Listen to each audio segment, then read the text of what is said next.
Magandang tanghali po mga kaibigan. Nandito ako ngayon sa Santras, Verona.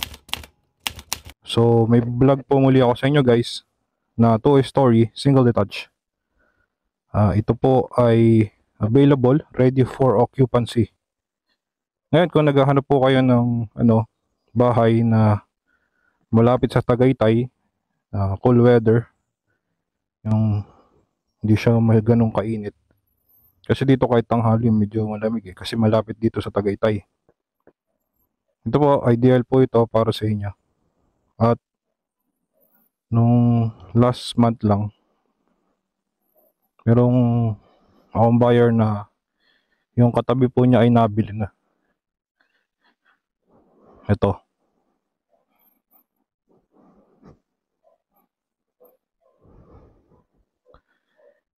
Yan yun.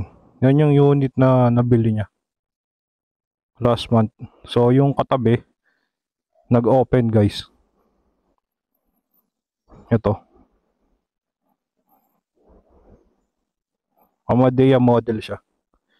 Ang ganda sa Amadea model, malaki yung carport, car garage.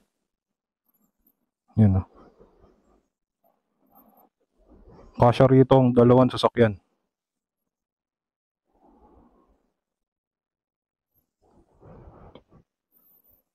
Malaki pa yung space niya rito sa harap din.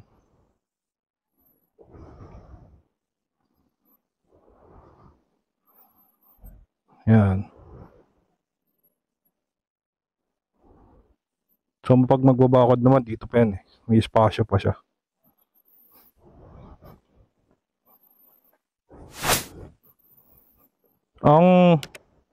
Pag binili niyo po pala to ng cash, may discount po to na 10%.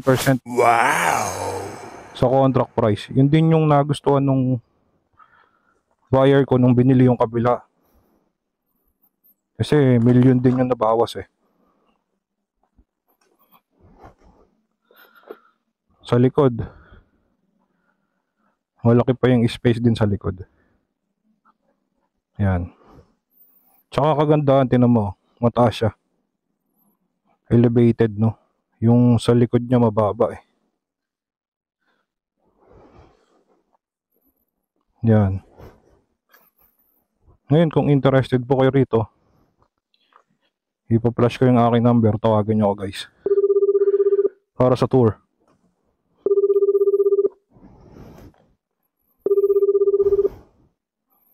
Yan. Ito, babakuran pa yan dito eh. Hanggang dito sa side. Tsaka malaki ang bahay dito sa sa Santras, Verona.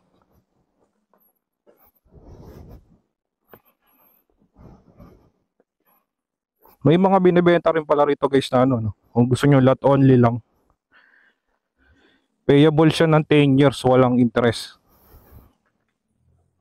Ang ganda Tapos ang pinakamalaking unit niya nasa 1,000 plus square meter. Yan. Kung gusto nyo ng lote sa loob ng subdivision, yun, nag-offer ang Santras Properties.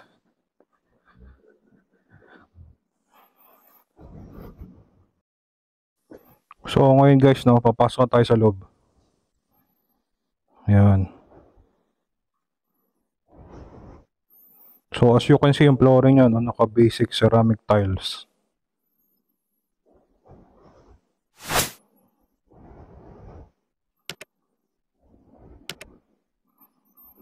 Tapos dito yung sa kitchen area. Dito yung dining. So meron ditong sliding door going sa labas. Yan. Malamig talaga ang klima rito sa Silang Verona. Kasi malapit lang to sa Tagaytay eh.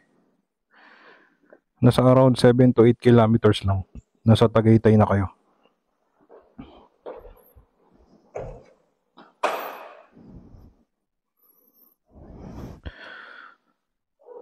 So kung gusto niyo malaman yung price guys, ipa-flash ko sa screen. Nandyan, dyan nagsisimula no, start sa ganyang price. So depende sa block and lot, depende rin sa cut ng lote kung mas malaki. Mas tataas pa po dyan sa price na yan. Pero yun nga, sabi ko, pag bibiliin nyo to ng spot down or spot cash, may discount po to na 10% sa contract price pag spot cash, pag buo nyong babayaran. Pag spot down, 7% upon 30 days. Tapos, yung 80% na loanable nyo sa bank, yun, magmamonthly na lang kayo dun or in-house financing. Yan. Pero I suggested na pag kukunin nyo to, spot cash na kasi para hindi na kayo problema pa sa paglo-loan, di ba? Kagaya nung kabila, yung buyer ko, binili niya ng cash yan eh. Ang laki ng discount niya, $1,000,000. Tapos ilang buwan lang, kasi inaayos yan eh, papabakuran niya. Titira na siya doon. Pag naayos na.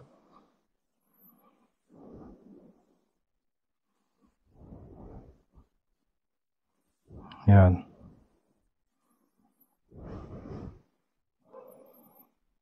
Ngayon sa sink area.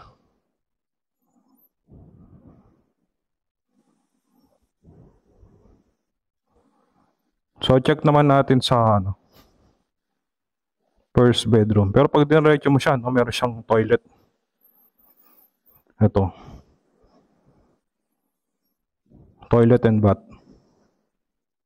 Malaki din palang espasyo ng toilet and bath dito. May shower. Naka-half body yung tiles niya. Tapos meron siyang exhaust window. Yan. Tapos katabi niya, sa right side, meron siyang kwarto, no? First bedroom. Maganda to sa mga elderly. Kung meron kayo sa family na, senior citizen, pwede dito kahit para hindi nang pumanik sa taas, sa second floor. Tapos meron siya ritong, sliding door. Ayan. Pwedeng lagyan dito ng upuan eh. Tapos mag-garden dyan. Tapos lagyan dito ng maliit na lanay. Ayan, para makakatambay-tambay yung ating elderly. Tapos sa likod, pwedeng magpagawa ng dirty kitchen or laundry area. Malaki pa yung space eh. Yan, hanggang dulo pa yan. Kasi tingnan nyo sa kapitbahay yung ginawa nila. Yan. Pwede nyong gawin yan eh. Dito din, sa likod nyo. Malaki pang space niyan eh, actually.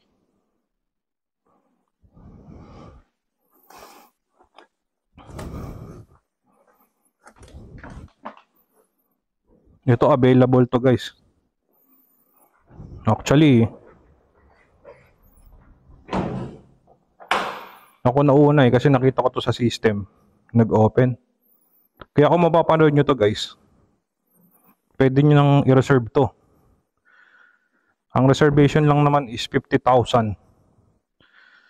Reservation fee. Deductible na yun sa total amount. Tapos 30 days siyang ma-hold sa inyo. Bago nyo bayaran ng cash or installment. Yan. Ito yung pangalawang kwarto. Yan. Pwede to sa maid kung may maid. Or siguro mga anak na rin or kapatid. Pwede dito. Nilagyan nila rito ng storage. Malaki po. Malaki pa. Marami malalagay dyan.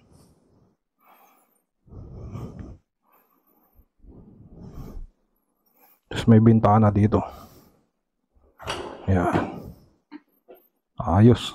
Kitang-kita mo yung nature.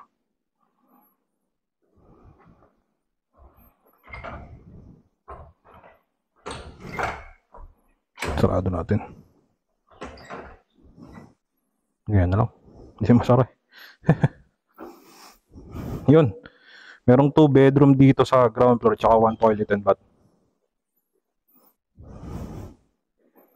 So check naman natin sa second floor.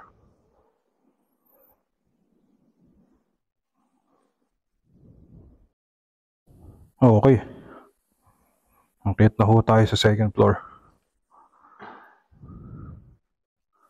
Mataas yung ceiling, di ba?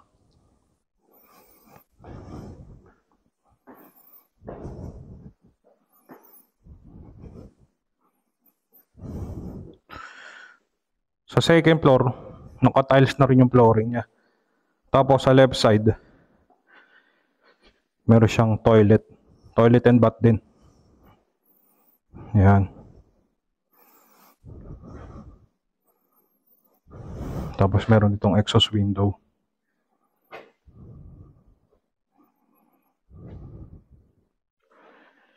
Magandang Amadea model, no? Lalaki ng mga bowl.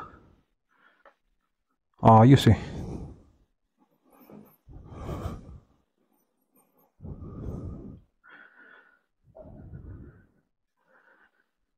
Ito guys, ano to, available. Itong unit na to. Ano to, ready na to for occupancy. Yan, dito sa left side, meron siyang kwarto. Ba, malaki-laki kwarto rito ah. Tapos, meron siyang ano, maliit na balcony.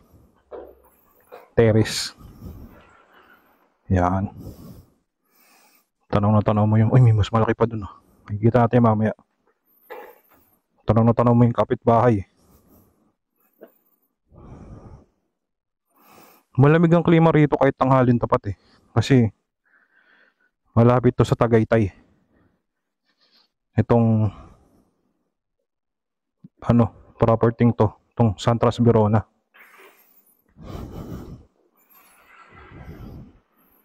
Sarado natin. Yan. Dito merong sliding window. Saka dito sa kabila. Tapos meron siyang sariling toilet and bath. Ito ang pinaka master's bedroom. Yan sa second floor. May lagayan pa rito ng ano, built-in cabinet. Malaki-laki pa eh. Space. Naka-design siya para dyan. Tapos ito,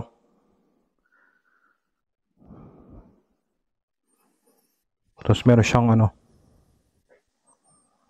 bathtub. Okay ah. May sariling bathtub. Yan. May shower na din. Yan, exhaust window. Ito meron din. So ito yung pinaka master's bedroom sa second floor.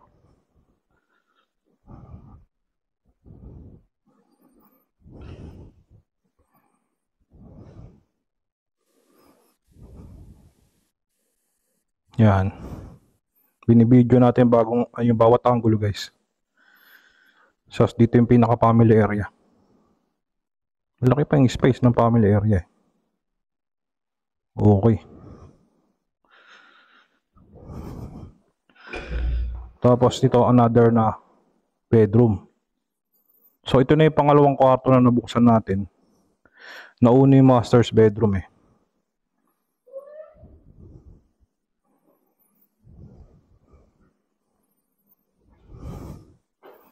Sliding window.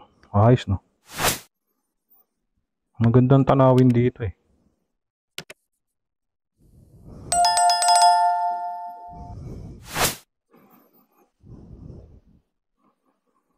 Yan. So ito yung pinaka-last. Yan.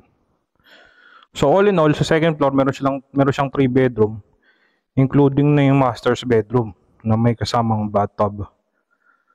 Tapos meron ding toilet and bath hallway. So kabuuan, first floor tsaka second floor, meron siyang 5 bedroom and 3 toilet and bath. Ayan. Okay, no? So kung naghahanap kayo ng 5-bedroom na bahay, tapos ready for occupancy, ito guys, available. So kung interested kayo, ipa-flash ko yung aking number, tawagan nyo ako dito.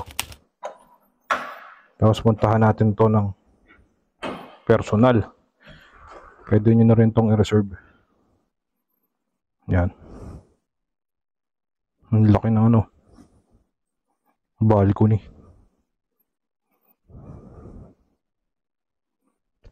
Yeah.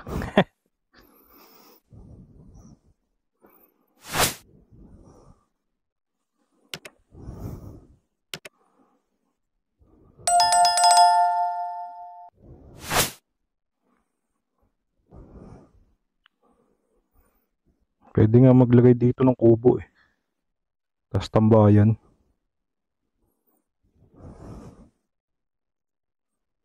Ito, ang laki ng lote oh. Ng kapitbahay. So, ito yung nabili ng aking buyer. Kabibili lang yan recently last month. So, nag-cash siya. Tapos meron siyang discount na 10%. Tapos plan niya, papabakuran niya yan eh. Tama-tama, magiging neighbor niyo siya kung sakaling bibili niyo to. Itong available na Amadea model. Ayan. So, yun. Maraming salamat guys, no?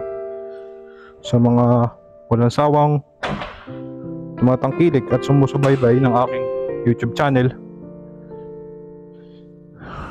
At kung hindi pa kayo bilong, don't forget lang po to like and subscribe para ma-update po kayo sa mga upcoming ko pang vlog. Kung nasaan man naroroon,